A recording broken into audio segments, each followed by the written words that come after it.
Hey guys, this is Adam, back with our first session in Module 1 under Precautions for pressure wounds.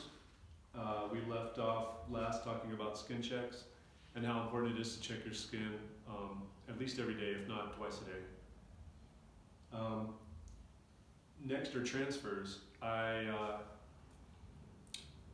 One of the most persisting wounds that I've had in the 8 years post-injury of my recovery was I was being transferred out of a hot spring by my armpits and my knees, and so my knees were up by my chest, and when I was transferred, I was picked up and over and down onto a pad intermittently, so I go from the pool to the pad and then to my chair.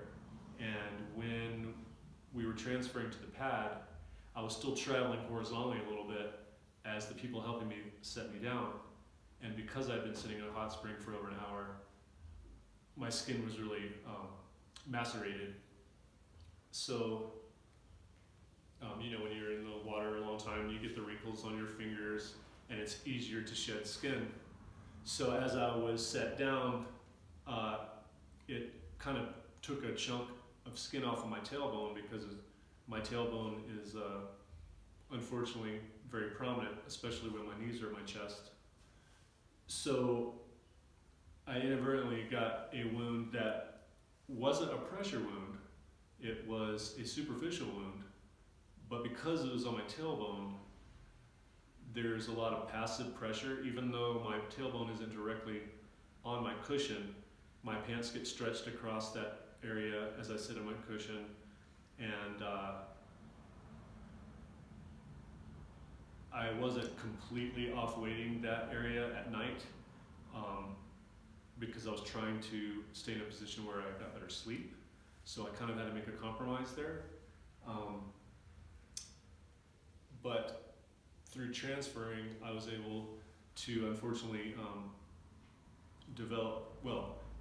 get a superficial wound that was somewhat plagued by light pressure, and took over a year to heal, because I continued going to therapy.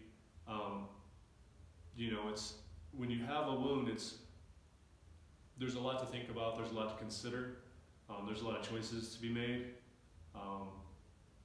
and ultimately we take responsibility for our own recovery and how we handle it. For me, I was able to monitor that wound and keep it from getting any worse, while maintaining a full therapy schedule and keeping my recovery as optimized as possible. Had I been sick, or had the wound been creating any issues that would keep me from therapy, I would stay at home and stay off of it completely until it was gone. But because it was manageable and I was able to still go to my therapy, I had a manageable wound that I kept for over a year, and actually just recently that's cleared up. So you can get a wound from transferring, so that's really important to keep in mind. There are some products out there that we could discuss in the future, different pads and things of that sort, so that if you're transferring, if you're doing a two-step transfer, that the surface that you put on intermittently is one that's very friendly and not likely to cause any issues. Okay, other than transfers, we have movement, and so any parts of your body that are moving need to be monitored, especially if sensation is an issue. You can develop wounds from continual abrasion or irritation.